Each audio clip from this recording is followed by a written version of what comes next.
Hi, and welcome back to the solutions for the June 2024 CSEC Math Paper 2. We're on question 9, and we have reached part B, which has to do with bearings.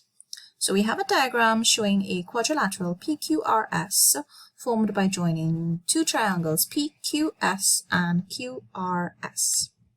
So part 1, for 3 marks, I need to calculate the length of QR, which is this length here.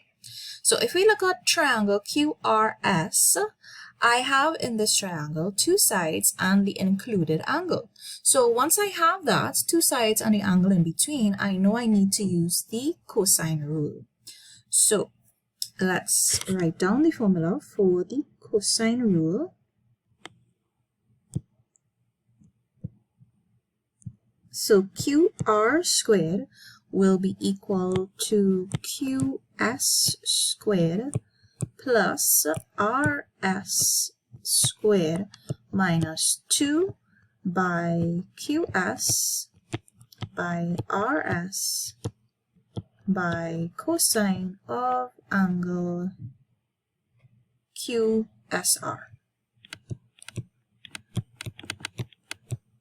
Okay, so what I need to do now is substitute my values. QS is 18, so that'll be 18 squared. RS is 16, so 16 squared minus 2 by 18 by 16 by cosine of angle QSR, which is 25 degrees. Okay, so we could input all of that into our calculator, and we will get 57.967. So to find QR, I will need to now take the square root of that. So square root of 57.967, and I will get 7.61 meters. Now, they did not specify how many decimal places to put your answer to, but it's good practice to use 2 decimal places. Okay, so let's go on to part 2. The bearing of P from S is 205 degrees. Determine the bearing of R from S and S from P. So 1 mark and 2 marks. So let's draw in that bearing. The bearing of P from S, 205 degrees. So a bearing is an angle measured clockwise from north. So they said the bearing of P from S. So if we draw a north line at S, the bearing of P from S will be this entire angle here. So if this entire angle is 205 degrees, we already have part of that angle. We have 72 and 25. So we could find the remainder if we subtract 72 and 25, so that's 97, and we subtract that from 205, we get 108. And that actually is the bearing of R from S, all right, because clockwise from north, right, which will be this angle here, the bearing of R from S. So we already found that part, all right, so bearing of R from S is equal to 205 degrees minus 72 plus 25.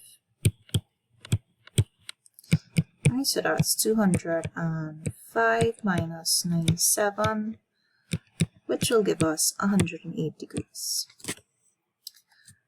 Okay, so let's find the bearing of S from P. So the bearing of S from P, I need to draw a north line at P.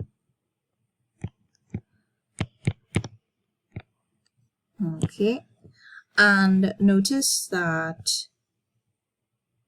the bearing clockwise from north of S from P is this little angle here. Now, these 2 lines, the 2 north lines, actually are parallel to each other. And what that forms is a pair of interior angles here and here. Now, remember, we already have this entire angle, which is 205 degrees. All right. So if we subtract 360 minus 205, we'll get the remainder of this angle at S. all right, which is 155 degrees.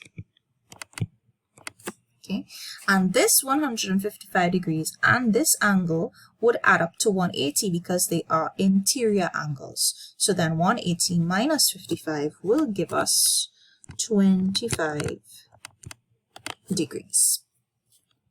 Okay, so therefore bearing of S from P is 180 minus, well, first we found 360 minus 205 to give us the 155.